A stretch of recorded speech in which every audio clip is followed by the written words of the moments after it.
Listen, if you want to increase your sales by 30 to 50% in your business, then there is one place you need to be today, and that's on this podcast. Pull up a chair, get comfortable, and all I ask is if it helps you to share with somebody else, like, subscribe, all those good things.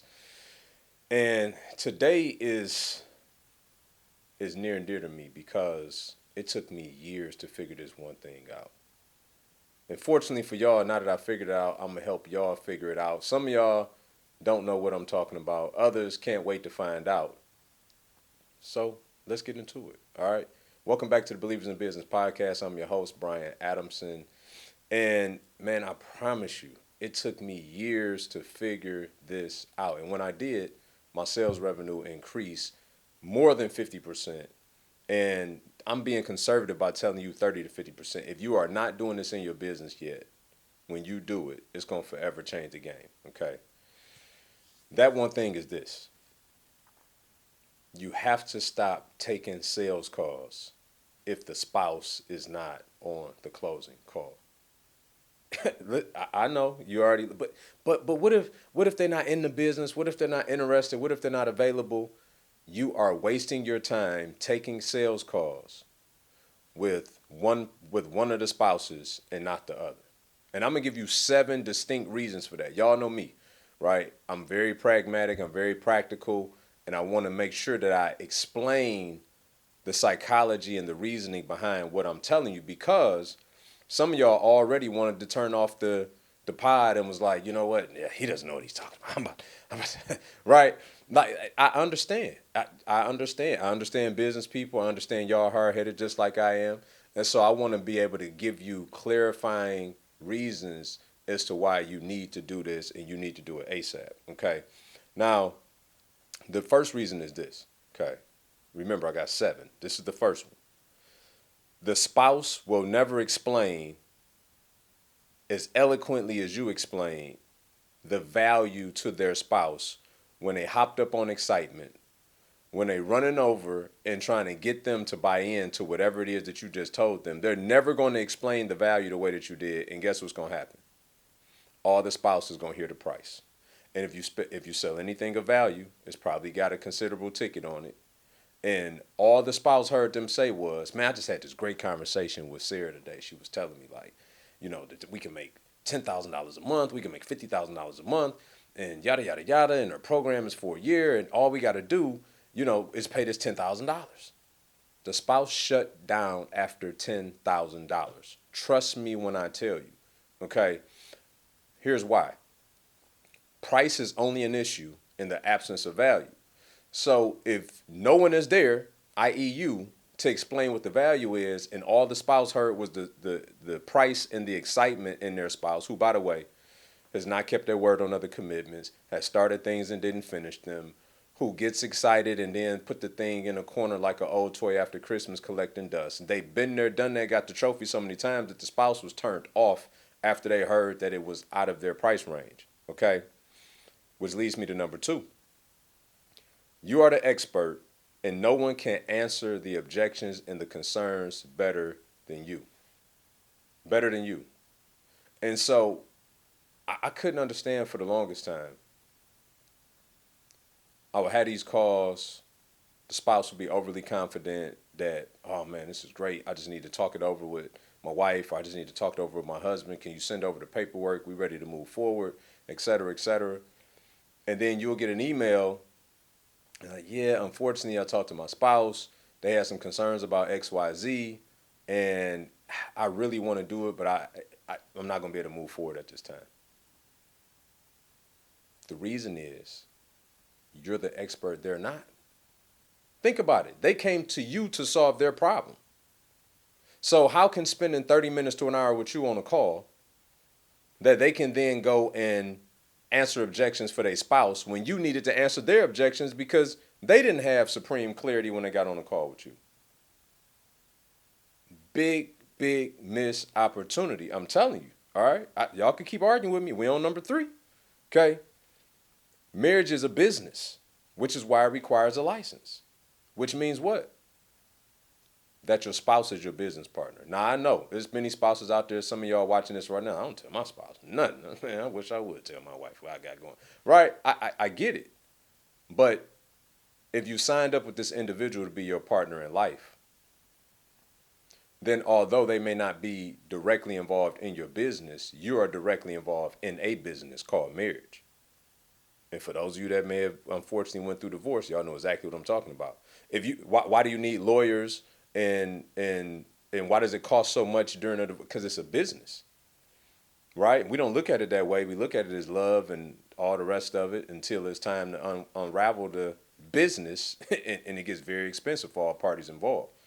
So, as an example, you know, in all of my business endeavors, right? Shout out to my wife. She the real MVP, by the way. If y'all want to know the secret sauce behind me, is God and my wife. The two constants have been in my life over all of the last couple of decades that has helped me go out and achieve everything I've been able to achieve.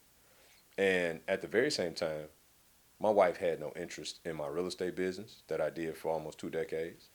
She's had no interest really in my coaching business, but she has been a staple in all of them, meaning, hey, if I need you to sign this, hey, if I need you to, give me some wisdom on something, right?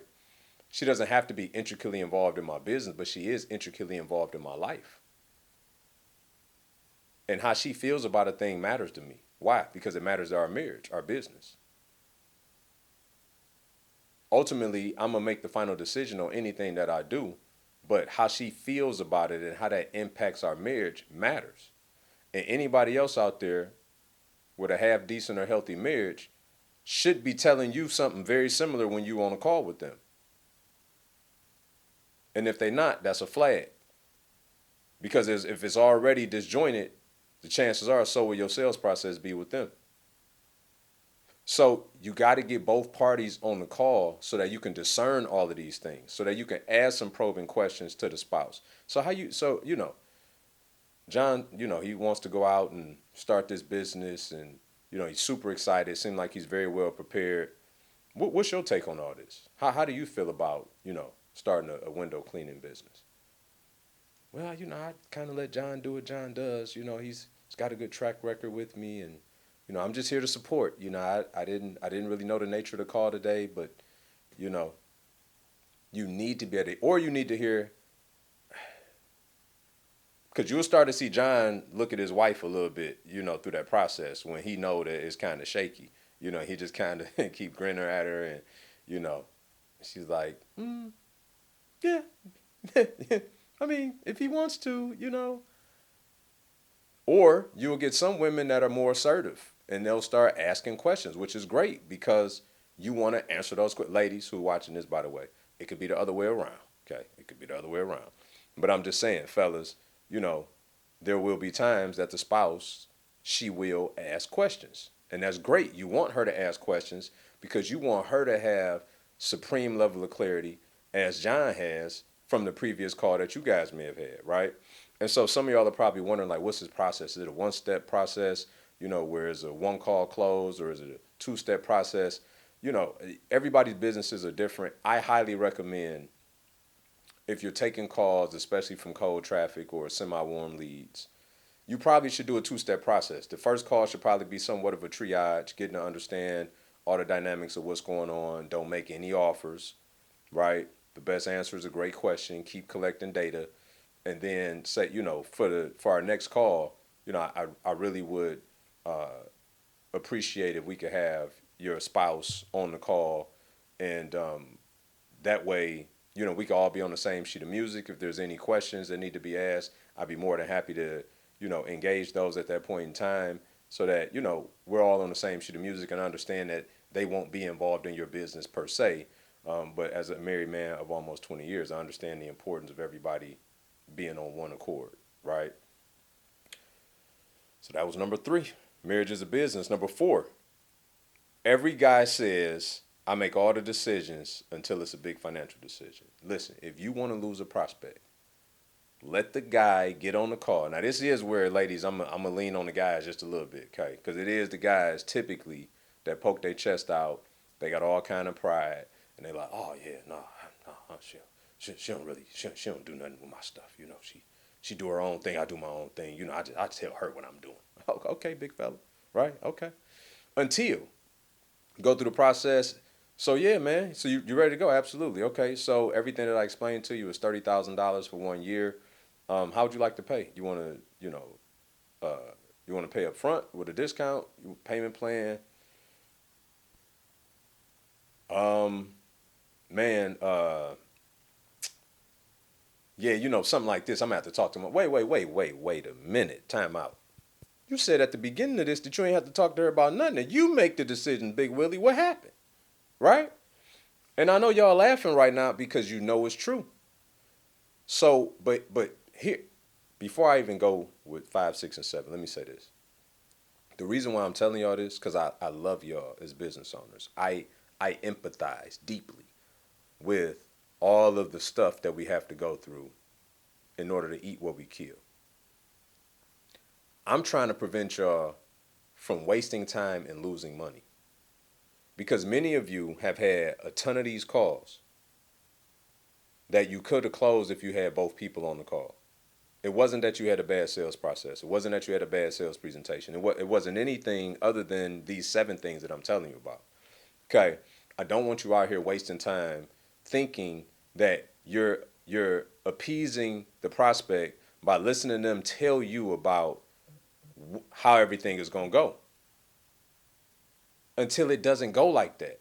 So then what? You're going to get mad at the prospect and say, why you waste my time today? No, this is why you as the authority have to establish to them what the rules are.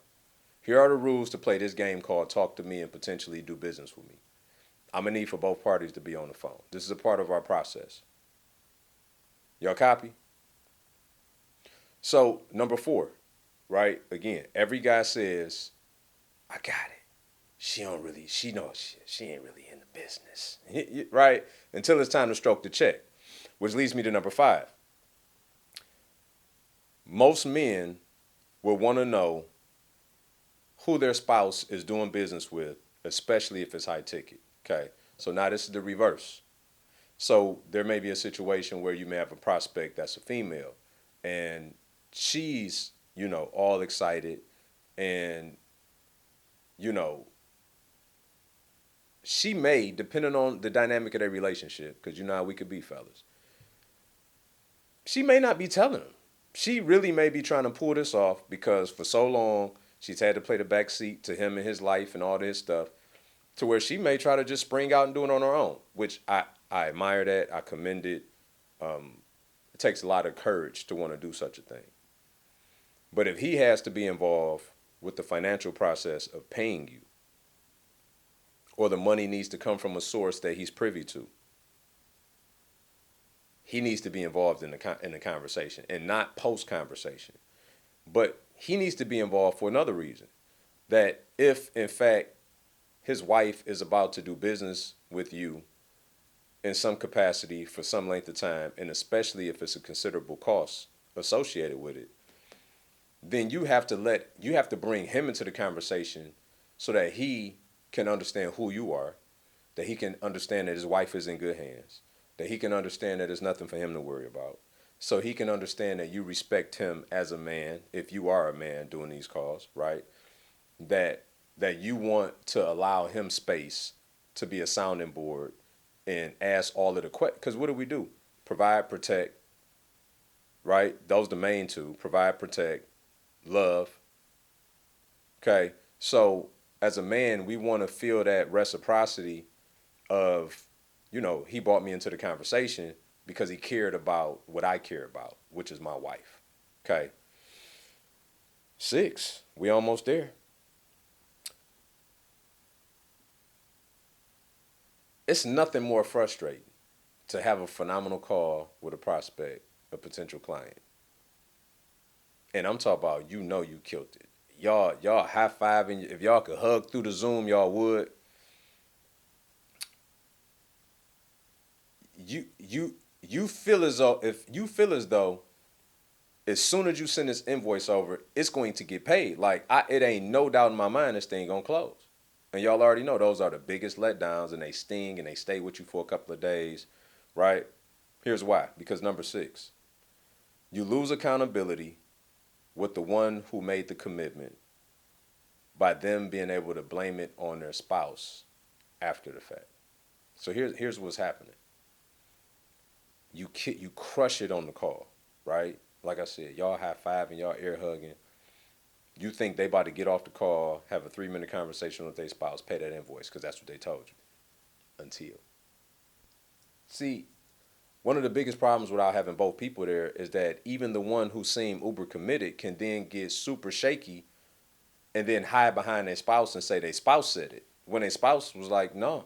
Do you know how many times I've gotten in a room with both spouses and the wife would say, I've been telling them for the longest to do it. Sometimes he just overthinks things. And then he'll be on the call and be like, yeah. So she's pushing him. So imagine if you don't have both of those people on the call, he gets off the call, he's super excited until it come time to pay the invoice, and then he talks himself out of it because the fear creeps in. And you're not there to help combat the fear and help to navigate the conversation and the nuance and the thought process and the limiting beliefs and the objections and all of that. You're not there to do all of that. And then he just hide behind his spouse and say, yeah, I talked to her. Unfortunately, we can't move forward. When you get both of them in the room, you're like, wait a minute. Oh, no, he got shaky. He got shaky. She like, I've been telling him for years, quit that job, go do this thing. But you don't know that if you don't have both of them there. And last but not least, and this is a big one, number 7. Most, if not majority, of couples will respect you more. They will understand it's not just about money by getting both of them on the call. I cannot tell you how many times I've been thanked by the opposing spouse for inviting them into the conversation. There's a myriad of reasons for that. One could be because their spouse oftentimes don't invite them into the conversation.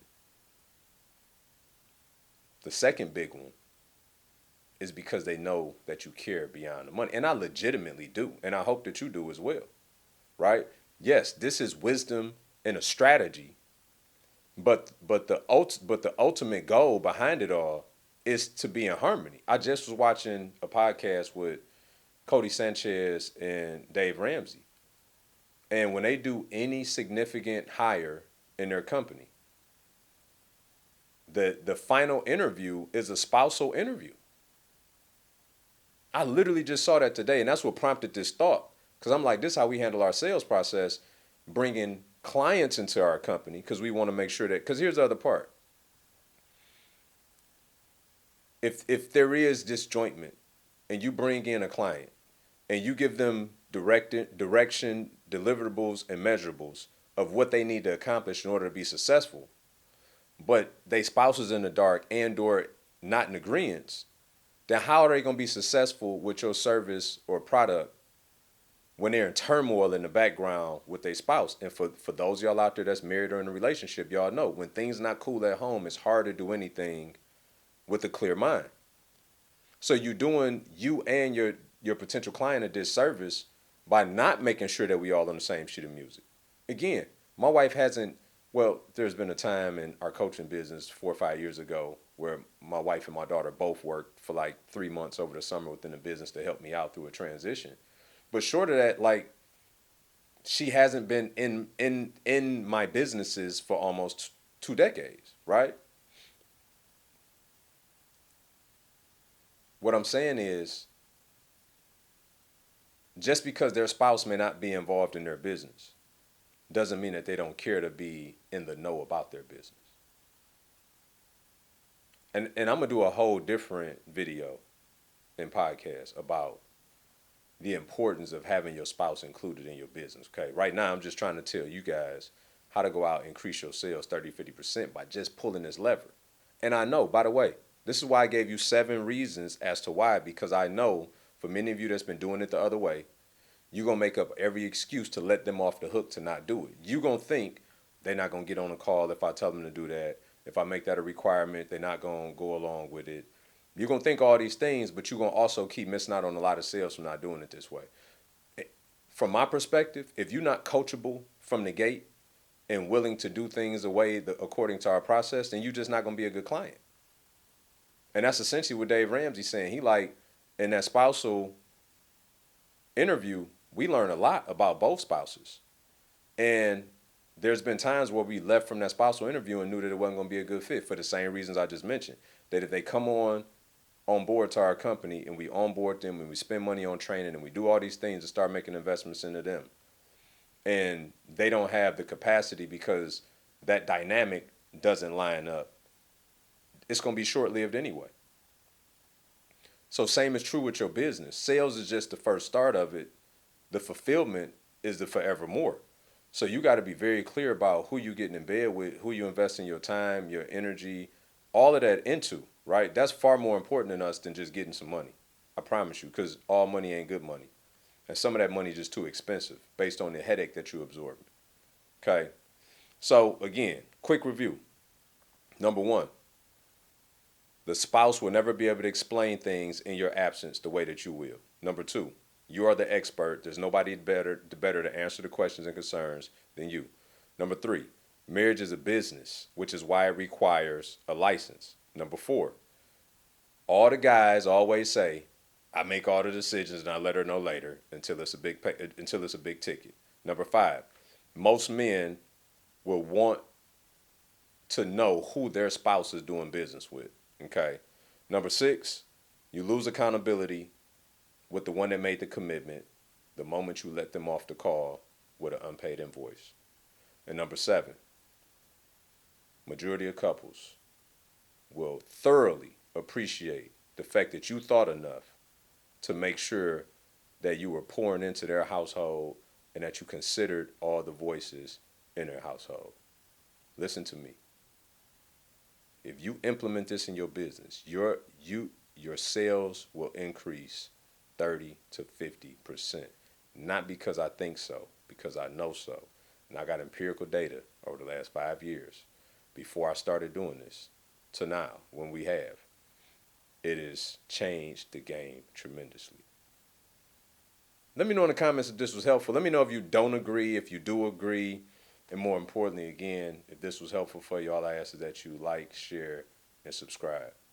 Till next time.